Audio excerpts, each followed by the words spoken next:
Welcome everybody, welcome back. This is Ozzy and we are going to be talking about the basics of ICM photography.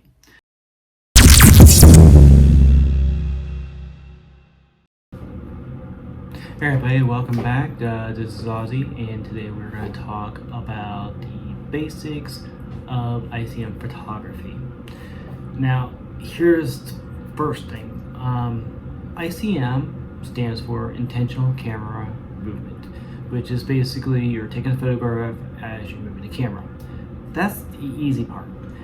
The hard part is the fact that technically, before you can actually understand the basics of ICM, you have to know the basics of photography, which we're going to start off with the top 3 basics to get a perfect exposure. Top 3 are aperture, shutter speed, ISO. So aperture. Best way to understand aperture is to know that it's controlling light. Now, as you can see right here, we have a nice little graph showing the different types of aperture settings. You have f/2.8, which basically just means f-stop 2.8, and we have one that goes up to f16. The smaller number lets in more light. The higher number lets in less light. And the reason you can tell this is because when the smaller number, there's above it shows like a little circle. That circle becomes smaller and smaller as the number goes through. That's the shutter inside the lens. So as you click the exposure button, there's a little thing that opens and closes in the camera lens itself. The larger number itself is going to have a smaller opening, letting in less amount of light, and the smaller number is going to be a much wider opening, letting in a lot more light. Basically, the more light, shallow depth field kind of gives a little bit more of a fuzzier look in the background versus whatever you're focusing on is going to be sharper, versus the higher number, which is going to be a smaller circle, is going to end up having more of a sharp depth of field overall. So now we have shutter speed. Now, as you can see from this graph right here, we have a number from 30 up to 1000. This is the amount of time that shutter is going to be open and time it closes. So you can have something that's letting more light in versus something that's letting less light in. As it's letting less light in into the 1000, that's a much faster shutter speed, so it'll be open close real fast, versus the 30, which is going to be slower, is going to be open close.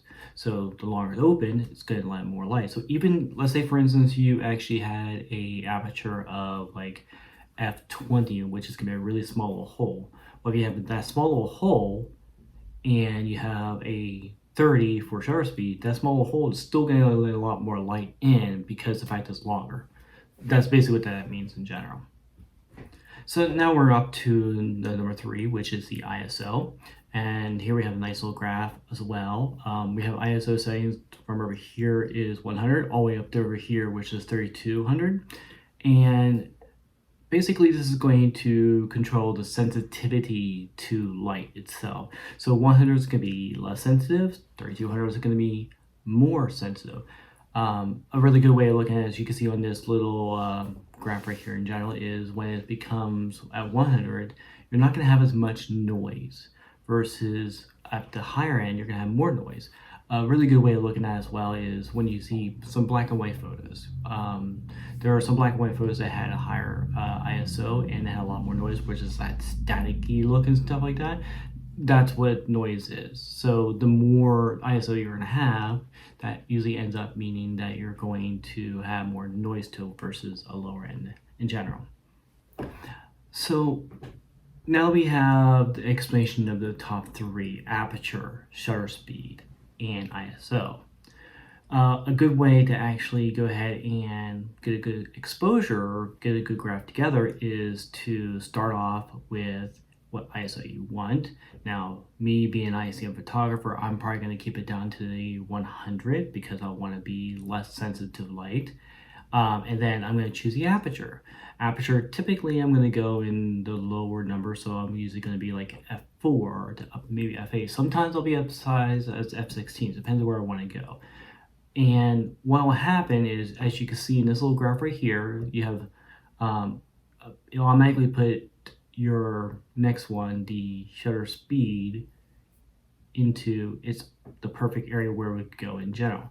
Now, if that's not the shutter speed you want, then you're going to have to adjust either the ISO or you'll have to adjust the aperture.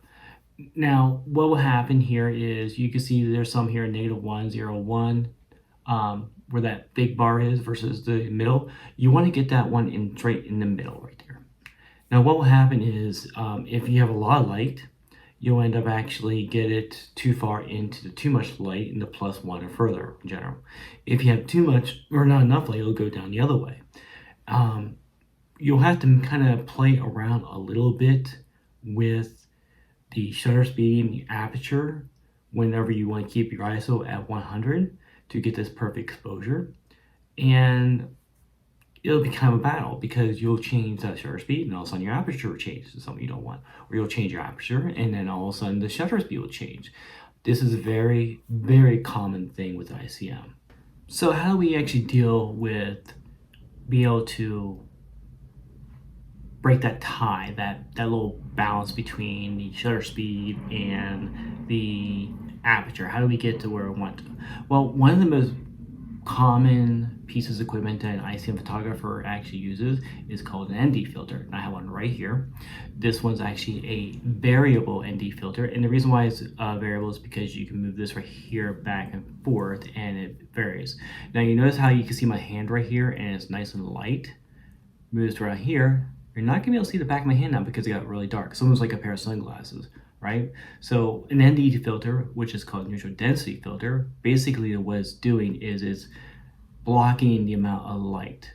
So say you're on a really, really bright day, make that a little bit darker. Now all of a sudden you have a less sensitive ISO, you have a shutter speed that's lower down, and then you can also have your aperture down for a low as well. So now you have actually controlled light so well, you can get exactly the exposure you want to.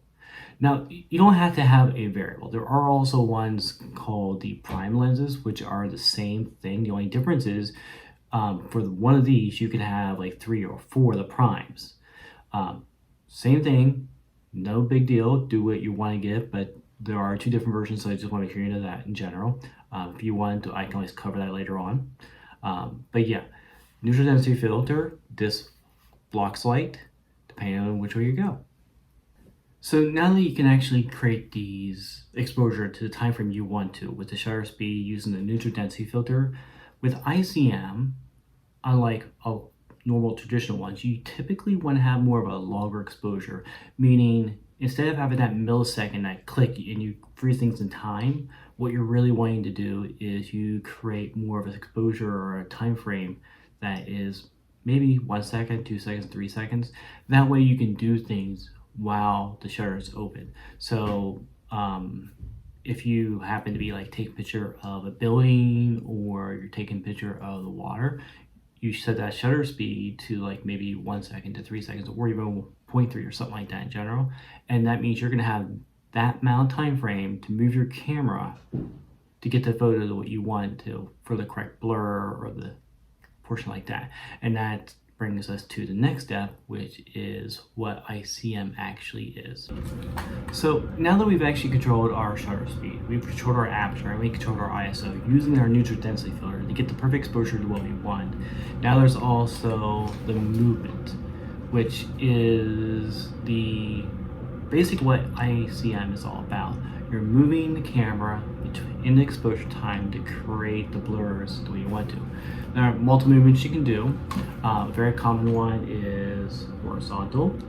You can up and down, vertical, circular. You can figure eight it. You can do all sorts of movement. You can even, if you want to, during exposure, you can zoom. That'll create almost like a 3D effect or a star effect and stuff like that, which is kind of cool depending on what you want to do. You can do a lot of different things. Now, here's another caveat though. I will explain this right here. We did talk about how to get that perfect exposure. Now, that perfect exposure is more about when the camera is nice and still and you take a long exposure. You'll see a lot of people doing this on a tripod, for instance. When we're moving this camera around, that perfect exposure is not going to be as perfect unless we're getting that movement just right. Could be a fast one, could be a slow one like this. It just depends. You're going to have to practice. It is a basic concept, but it's going to take time. You just don't know how long it's going to take. It's going to take some time, which comes up to the next portion, which is going to be, you're going to have to practice. What that means is it's going to take time. So what do you do to practice? Take photos of what you like to take photos of. If you're a car person, go out and take photos of cars. If you like buildings, go out and take photos of buildings. Now, here's another thing I want to make sure I mention. It's a little tip. You can take, first of all, you can take ICM photos of anything moving, you can take static and stuff like that. But when you're first starting out, I will recommend trying to take pictures of static images, just because you're going to end up taking a lot of photographs. And it's much, much harder to do this if the image or the subject itself is going to be moving a lot. Like say for instance, you're going out, you're doing street photography and there's a lot of people moving out and about. You can do this, no issues whatsoever. I've seen some amazing street photography ICM photographs, but it's 10 times harder because you only have a few moments of that subject moving around. I've done this going to the zoo lots of times, taking pictures of animals, and it is extremely difficult, and I do not have a lot of photographs doing it because it's a live subject. So you do want to try, if you really want to learn, I do suggest going with static subjects. Landscape photography is a really good one. Still life photography, those things are really good to do with. Just take pictures of what you like, but try to do, at the very beginning, try to do it with still life or static images. You can, I wouldn't recommend, but you can do this on a tripod. I've done it. This is how I first started out, and I have done it a while. One thing about tripods, when you do this up and down, it does keep it straight, where it is right here. But you'll notice whenever you start to not do on a tripod, there's a more flow when you're doing handheld than if you do through a tripod. So, not saying you can, but you will start to notice doing handheld is much, much better. Now, another thing you have to also know about ICM Basics is that it doesn't just stop with taking that picture. You will take a lot of pictures, but you're also going to end up doing a lot of post-processing. There's a lot of different styles of post-processing out there. You can post-process a single image, you can blend images together, you can stack them together, get different versions, do a lot of creative post-processing, and there's a ton of YouTube videos out there, out in general. Just find what you want to do. I would suggest at the very beginning, take a single one and learn your steps from there in general. That's how I started learning, and then I went from there. If you want to, take a look at these images right here. These are some single ones. And then eventually, if you do want to go to the route, I mean, you can stay here if you want to. You can also start going into some of what I do now, which are multiple exposures of the same thing, taken different ways, blended together, and creatively post-process. So we have some single ones and we have some creative ones like that. Just depends on what you want to do. So give it a shot to see what you like. But yeah, that is the basics. Right. So I do want to thank you very much for sticking around for this video. This was all about the ICM Basics. If you get a chance to, give it a like, subscribe, give me a comment. I do read my comments. I will reply back to the comments. Let me know when I'm doing good, when I'm doing wrong, suggestions.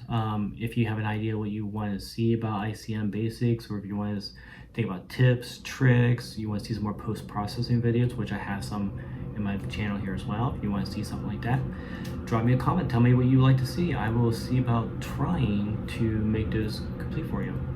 But until then, have a good day.